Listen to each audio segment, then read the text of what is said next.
In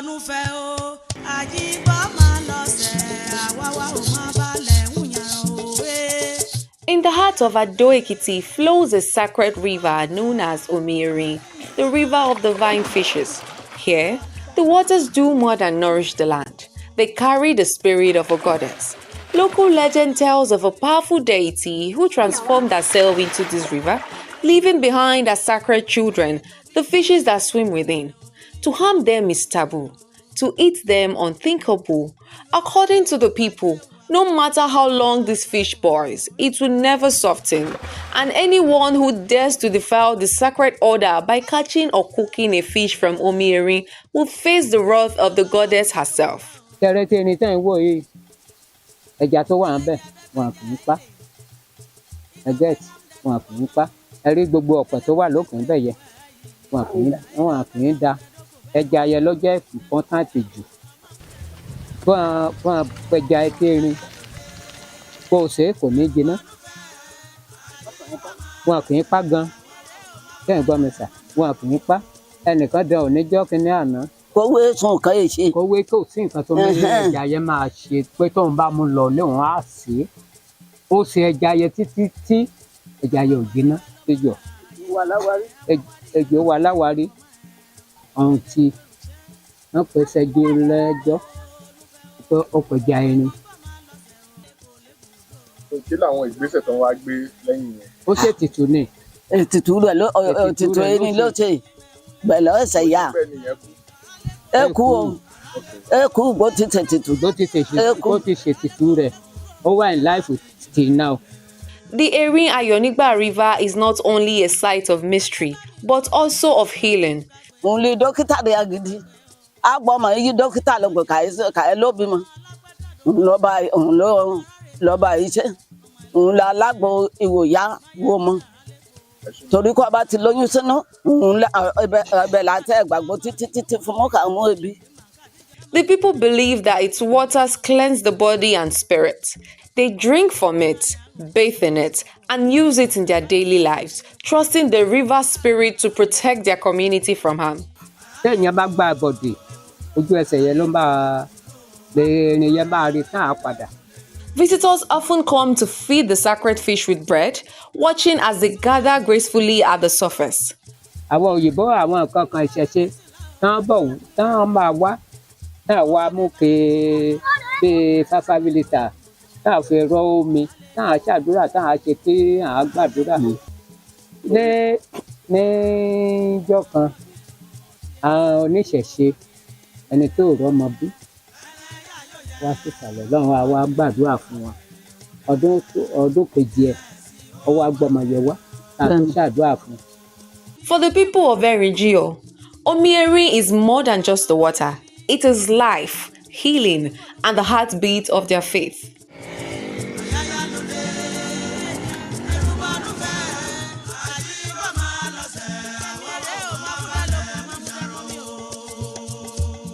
If you order both InDrive or Uber and you see this man run for your life. Immediately I entered this man's car, there was something hanging in front of his mirror. It looked so fetish and... But this same man picked me up, May 3rd, and he did the same thing.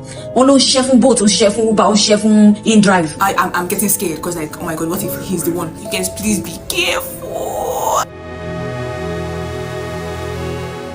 This is the man who goes around in boats, InDrive and Uber, allegedly robbing women of their belongings, raping ladies in his ride, and pretending to offer safe transport while carrying knives, scissors, guns, and other weapons in his car. This guy has pepper spray, he has gun, he has sharp weapons, whatever. For months, young women have cried out, sharing stories of their painful encounters with this predator. They talk about how he allegedly threatens them, hurts them, and strips them not just of their possessions, but of their dignity. And you're telling me I'm not with your phone. He's like, he wants me to kill you here. Immediately now brought out the knife. He was not holding the knife. He said he's going to stab me to death. Started diverting to another route. That do I have condom inside my bag? Look at what he was asking me. I said I don't have condom inside my bag. He now searched my bag. That he's going to send my body in parts. That he already has people that will buy my body. Despite these cries and warnings, he is still on the road. He is still picking up unsuspecting women and still moving through Uber, Bolt, and InDrive like a hunter waiting for his next victim. And the most heartbreaking question remains, Why is a man like this still allowed to drive? Why has no company taken firm action to protect the very people they promise safety to? Uber are still allowing this man to drive after he has victimized a lot of girls. Every day they're going to complain about our riders.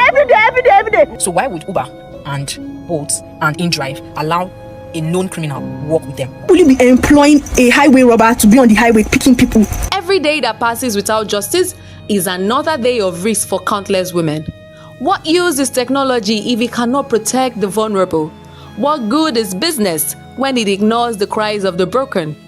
To the companies, the question is simple. How many more women must be hurt before you act? How many more tears must fall before you listen? Please, Nigerian police, come to our help. Like, the government should look into it. Police, they should look into it. And even close to like 8 or more were saying, oh, I've inside this man car before, or I'm a victim, or I almost got kidnapped. What? The worst part of this issue is that it has been reported to the police, but police did nothing about it. To every reader, this is not just a story. This is a call to wake up, a call to demand safety, a call to make sure that no man, no matter how cunning, is allowed to use the wheel as a weapon against women again. Because as long as this man is allowed to drive, every woman on the road is in danger. The government is not doing anything. Somebody should do something about this guy.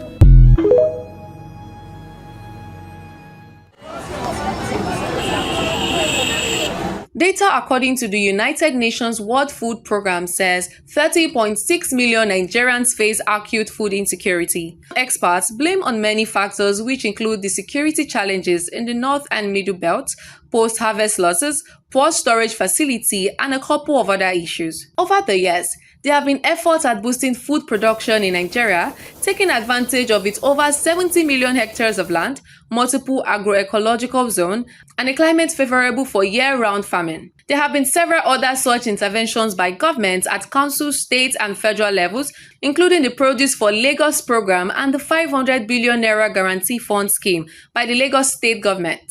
In September, the Minister of Agriculture and Food Security, Abubakar Yari, said the prices of food items have crashed across the country, but some Nigerians differ, saying they are yet to feel the ease.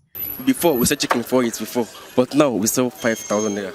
This one, before I selling 300, now I selling 500 because only it don't cost. Down I selling, before I selling 3,500, now I selling 6,000. Everything don't cost. About 2 months ago, we are buying the food. Like rice or back of rice is 70-something thousand naira, like 75, 78, 73. But now 60, 62, 50, 55 safe. So if I look, it's gone down now. Not to say like if you have increasing the price now. 2025 marks the 80th anniversary of the annual World Food Day, which is celebrated on October the 16th every year. This year with the theme, Hand in Hand for Better Food and a Better Future, the United Nations target building a peaceful, sustainable, and food-secure future where everyone has access to a healthy diet. To achieve this, experts suggest the way forward must be comprehensive, from tackling insecurity to investing in climate resilience farming to improving storage, irrigation, and transportation systems.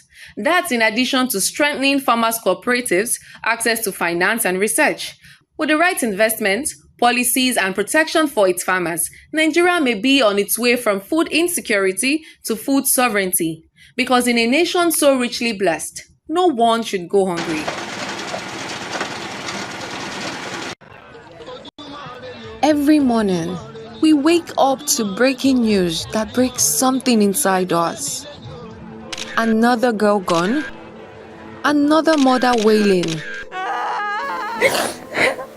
another life violently erased. What used to be rare is now routine.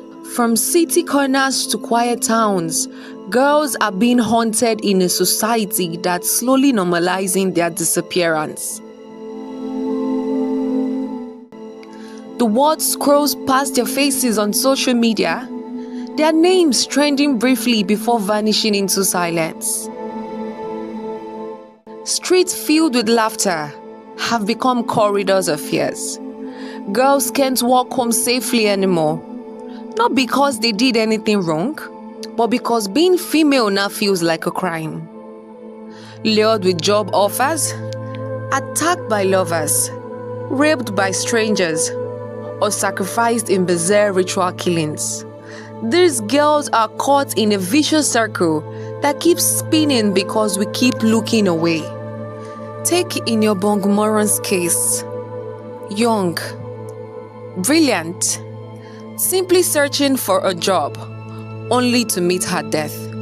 Adijat, a LASU graduate, was found dead in her boyfriend's apartment. He's now on the run. Bàbá tó pa ọmọ mi mọ̀ pé bàbá ẹ̀gbọ́n wà pẹ̀lú mi torí mi ò rí bàbá ẹ̀ rí. Mo bá ṣàdúrà mo kàn rí yàn kan tó wọ white uncle pẹ̀lú jàlábíà. Ẹni yẹn dẹ̀ ṣí ilẹ̀kùn. Ẹni yẹn ṣí ilẹ̀kùn. Mo bá bí ṣe ní kí n lọ báyìí. Mo dákú ni mo ṣe gbé mi. Bàbá boy yẹn torí pàǹtí ni mo ti padà mọ̀ pé bàbá boy yẹn ló wá wọ òkè yẹn lọ. Ló wá ní ọmọ yìí ti kú. Ọmọ yìí ti kú tí máa gbọ́ báyìí bí ṣe fẹ́ táwọn family member mi máa fi wá dé nìyẹn. Pàtàn débẹ̀ wọ́n snap gbogbo oògùn tán bá ń bẹ̀ ó ti dà mí sí ìta. Ibi tó ti nà picture wa tó ti ṣá tó ti ṣe gbogbo ẹ̀ àwọn míì wà tí a tẹ̀ rí for that day. Bamshe boarded a BRT bus and never made it home. Her body was discovered days later. Many more stories stay buried, their voices muted by shame and fear. No place is truly safe, even in religious organizations. And while families cry out, society responds with tired clutches. This is more than a security concern.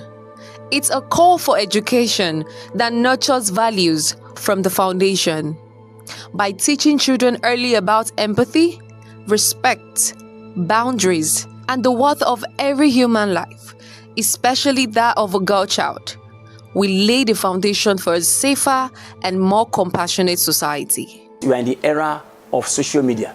We are in the era of depth of distance, where there is no gap again. Virtually, we are practicing homogeneity, not heterogeneity, because society, the level of exposure of some of these children, some of these words, some of these both sex to media is on the high side. So there are some things that are applicable here, and there are some that are not. But due to their exposure, they don't even know how to curtail, how to control themselves. In fact, they've eroded the culture. What we assume to be moral, they've inculcated, they bought the outside the world way of life, what we call the Western way of life. What about some things we see as a form of respect? They don't see it that way. They do things the way they want to do it, the way what they learn from the media. So it's having a drastic influence. The females are not well respected the way they should. In fact, the world is not helping, because I see it as a systemic even problem, because culture is having influence in it. Economic issue, because the society is not even friendly, and everybody wants to be rich. Some of these girls are used for rituals that they are used by boys or men to make money, and because of the level of also covetousness in the aspect of the girls, is also a diminishing return, is what the boys are using as an advantage. So when you look at it holistically, we will see that even the Nigerian constitution allows it, that there should be equality. Is allowed, but practically, is that what we are experiencing? No. These girls are not random. They were daughters, sisters, students, best friends. Each of them had a light, a voice, a purpose. We cannot keep mourning them like background noise. Every time we ignore this crisis, we write another girl's obituary in advance. Enough of the hashtags, enough of the speeches. It's time for action from everyone. Because until the day a girl can walk freely without fear, none of us are truly safe.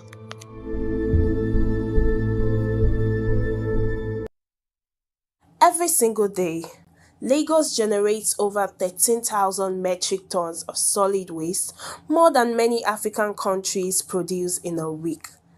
But less than half of this waste is properly collected or disposed, while the rest piles up in streets, markets, and growing dump sites across the city, turning communities into ticking time bombs.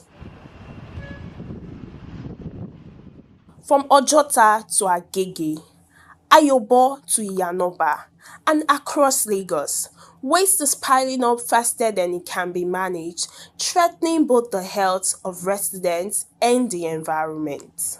Very, very hard, like just to struggle for myself and for my kids too. So that life in this place is just like just for you to look for somewhere to just hide your head, just put your head. Until they face a lot of challenges here in this place, because like what I'm saying here, the place they live, kind of work they do, where they cook and what they eat every day, it's going to affect them because many of them are here just for them to survive. There is just one of two things that is come up, is that they will have to sell something before they will see money here to eat. Either they sell plastic or a rubber or keg or nylon, so they'll need to sell it. They'll work hard to get the money here, but in this place you see a lot of people, they are living here. It's not like they don't have the money to rent house, but the money is too hard for them to see. Even though if they see the money safe, they will have to buy something. If rain fall, you will see a lot of water before you are coming into this place. But beyond residents, thousands of people depend on these dump sites for survival, selling food and scavenging recyclables in risky and unhealthy conditions just to make a living. The question remains, how is the government tackling this challenge, and what is the plan for communities like Ojota, where the health of thousands is at stake? We have monitoring and compliance officers who go around to enforce environmental laws. So since last year, we've arrested and prosecuted close to 200 offenders for littering, for dumping bulk waste. And we've also sealed a lot of facilities, commercial facilities that have not been obeying the environmental laws. We need to reduce the amount of waste we're generating. We need to reuse as much of that waste as possible, and also to recycle as much as possible. And that's the gospel we've been taking throughout the state. We're currently running a 2-bin system in Lagos. We have 2 bins, a green bin for general waste and a blue bin for mixed recyclables. And we have 80,000 of those, which we're selling through our websites. The 2 legacy dump sites at Olusosun and Solus 3 in Igodo. Each dump site will be replaced by a transfer loading station. From these transfer loading stations, we'll transport waste to new material recovery facilities, one in Ikorodu and one in Badagry. And those 2 sites collectively will process about 4,000 tons of waste out of the 13,000 we generate daily. With this sensitization, we hope that the market women actually comply with the rules of the Thursday sanitation. That's number 1, which is very essential. Number 2 is to keep their goods and the things they sell in the proper places they are meant to keep them. Trade in the proper places they are meant to trade. Don't trade on the walkway. Abide by the rules. Leave the amount of meters that's left to be on the road for cars and vehicles to, to move around. And not only that alone, it's also essential for our market women as well. Once they are done with the day's trade, they should clean and sweep, the place that they've carried out their trade, their stores and their shops, put it in a proper, nice waste bin, tie it up, and take it to where the lawnmower operatives are meant to carry out, their duties, and make sure the disposal is as neat and as clean as possible. Because that's where we buy our food, that's where we buy a lot of things to take to our houses, and if it's not properly kept and the hygiene is not well done, we run dangers and, risk of having food disease and, disease outbreak. While government agencies continue to emphasize citizen responsibilities, residents insist that stronger intervention and real actions are urgently needed to prevent further environmental and health crises. In addition, we have waste-to-energy projects planned for our Ekpe dump site, which has been closed. That's by the free trade zone. There's going to be a waste-to-energy plant there to be constructed by Harvest Waste, a Dutch company. And that waste-to-energy plant will take in about 2,500 tons of waste daily to generate 60 to 80 megawatts of electricity to power the future of Lagos. Loma has a partnership with Lamata to build a biogas plant that will take in organic waste, both solid and liquid organic waste, and generate biomethane to power the mass transit fleet of Lamata and the compactor trucks that we use for collection of waste statewide. For us as a local government, it's something we've done with our legislative arm within us here at Agege local government, is to make sure that anyone caught disposing waste the wrong way is going to be fined 50,000 naira, and they would also sign an agreement that allows us to know that once they do the same thing again, is either they pay more fine, and also we also hand them over to the necessary authorities to carry out all other regulations on all other enforcement on them. For example, some people actually go to serve jail term, in regards to dropping refuse, illegally. That's one thing. And also environmental sanitation. People that don't sanitize, carry out sanitation in their houses, clean their drainages, will seal up their houses and ensure they pay a fine. After sensitization, which is the month of September, we are also going straight to inner street sweeping. We'll be bringing out people from the communities who will be appointed as street sweepers, and we'll pay them to make sure our inner streets are clean. We'll be making sure we carry along and then stakeholders around the ones that are nominated by the government to sweep the major highways, across local governments. Also, we are building an enforcement team, creating an enforcement team to manage people who have decided that they want to drop waste illegally. And not only that, we are also creating a drainage team that will be clearing all drainages across our local governments. We are also empowering and ensuring that we strengthen our own local security operatives to help us ensure that we catch people who are dropping waste illegally. For now, Lagosians wait and hope that promises of cleaner, safer communities will move beyond talks and become a reality. Imisioluwa Afumisho, African News 24 TV. Now the only party, APC. I think we talk about APC. Now the only party, APC. The excitement that greeted the coming together of a rainbow coalition of Nigerian opposition politicians into the African Democratic Congress, ADC, may be short-lived, going by the sudden revelation of presidential ambition by some of the leading lights of the coalition. Rotimi Amechi led the pack with his declaration for presidency, saying that he would use a single term of 4 years if considered by the party. Alhaji Atiku Abubakar, while discussing issues a few days ago, hinted at the presidency that it would fix Nigeria if given a chance in 2020.